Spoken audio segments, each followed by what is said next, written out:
वे संविधान और विधि का परिरक्षण, संरक्षण और प्रतिरक्षण का शपथ लेते हैं। अब यहाँ पर हम लोग देखते हैं, थोड़ा सा देख लें, परिरक्षण क्या हुआ, संरक्षण क्या हुआ, प्रतिरक्षण क्या हुआ।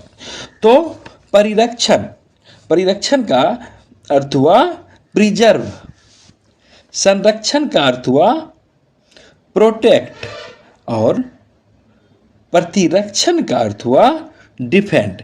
तो अगर हम पहले परिरक्षण की बात करें तो परिरक्षण अर्थात किसी भी चीज़ को सुरक्षित रखना परिरक्षण का अर्थ होता है। तो यहाँ पर संविधान और विधि को सुरक्षित रखेंगे, उसका किसी भी तरह उल्लंघन नहीं होगा, और सिर्फ सुरक्षित ही नहीं रखेंगे बल्कि दीर्घकाल तक उसे सुरक्षित रखने की बात होती है।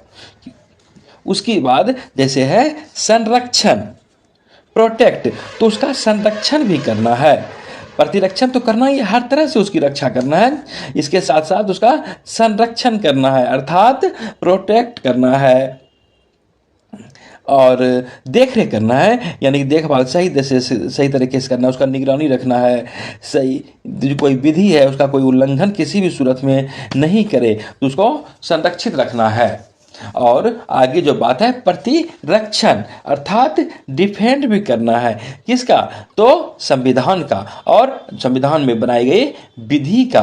और प्रतिरक्षण अर्थात उसका रक्षा करना है, शत्रु से रक्षा करना है किसी चीज़ का, उसके खिलाफ तो उसका रक्षा करना है, संविधान का बचाव करना है, संविधान को बनाए रखना है। और जैसे यदि कोई इसको इस रूप में भी समझ सकते हैं, उसका बचाव करना है संविधान का हर दृष्टि से। कभी कभी हम यह भी देखते हैं कि कोई कानूनी समस्या हो जाती है तो फिर सर्वोच्च न्यायालय से राष्ट्रपति सलाह भी लेते हैं उसी परिस्थिति में। तो और हर एक तरीके से संविधान को बनाए रखना है, कानून का सम्मान करना है, कानून का क्रियान्वयन करना है, कानून में किसी तरह की क्षति नहीं पहुंचने देना है। और